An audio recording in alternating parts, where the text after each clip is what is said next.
የሸዋ ጠቅላይ ግዛት አሳምነው ዕዝ ከሰም ኮር ድል ተቀዳጀ።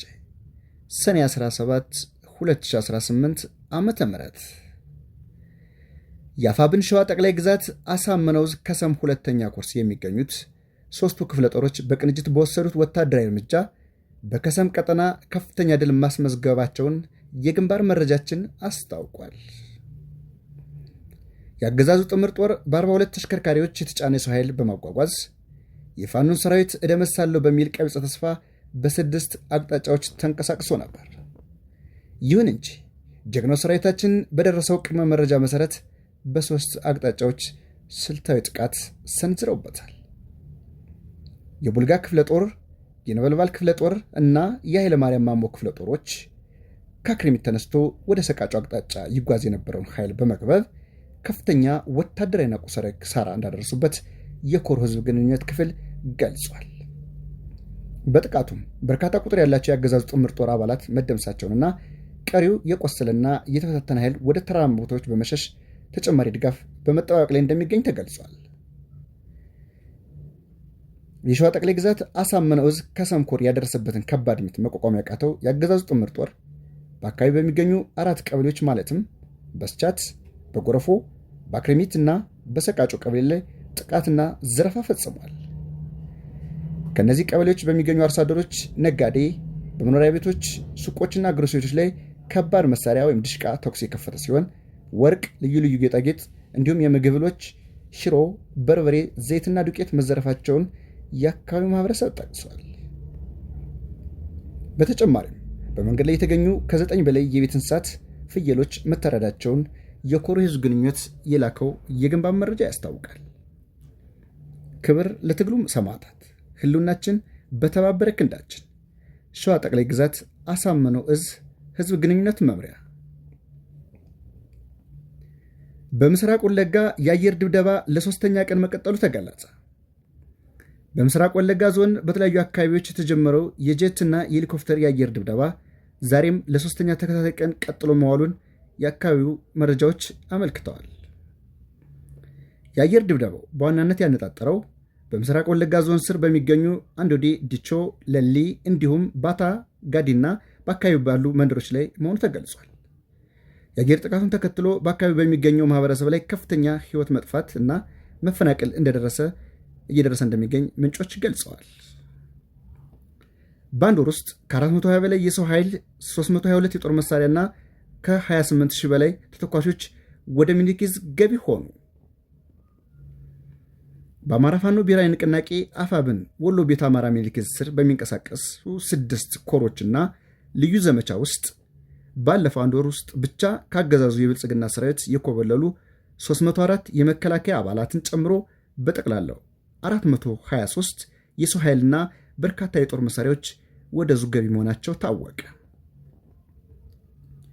ከሰኔ 1 ቀን 2018 ዓ.ም ጀምሮ በተጠናቀረው የኦፕሬሽንና የደህንነት ሪፖርቱ መሰረት ከየኮሮቹ የተገኘው ዝርዝር መረጃ እንደሚያሳየው ወደ ማዕከሉ ገቢ ከሆኑት የጦር መሳሪያዎች መካከል 499 የተለያዩ የክላሽንኮቭ አይነቶች፣ 10 ዶጂ ክላሽ፣ 7 ስናይፐር፣ 3 ስናይቶ፣ 1 ብሬን፣ 1 ኤም14 እና 1 ቃታ መሳሪያ በድምሩ 322 የቡድንና የነፍስ ወከፍ መሳሪያዎች ይገኙበታል።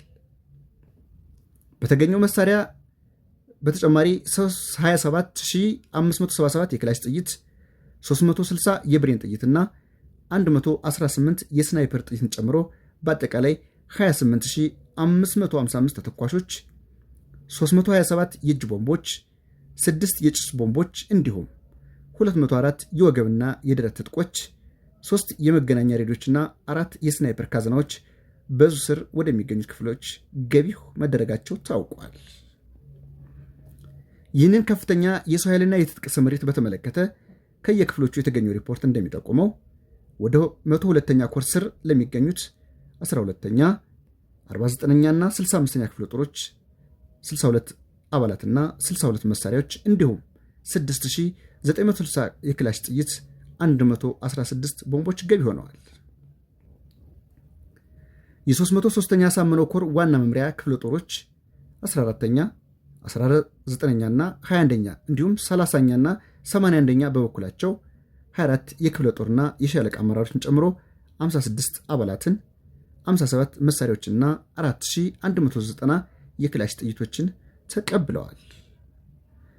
በተመሳሳይ መልኩ 105ኛ ኮር 123 አባላት፣ 79 መሳሪያዎችና 5302 የክላሽ ጥይቶች ገቢ ማድረጉ ሲረጋገጥ 101ኛ ኮር 40 አባላትና 21 መሳሪያዎችን፣ 104ኛ ኮር 33 አባላትና 33 መሳሪያዎችን ከ2900 ጥይቶች ጋር እንዲሁም 106ኛ ኮር በስሩ ባሉ 31ኛ 22ኛና 34 ክፍለ ጦሮች በኩል 75 አባላት 90 መሳሪያዎችና 8225 የክላሽ ጥይቶችን በቁጥር ስር አውሏል።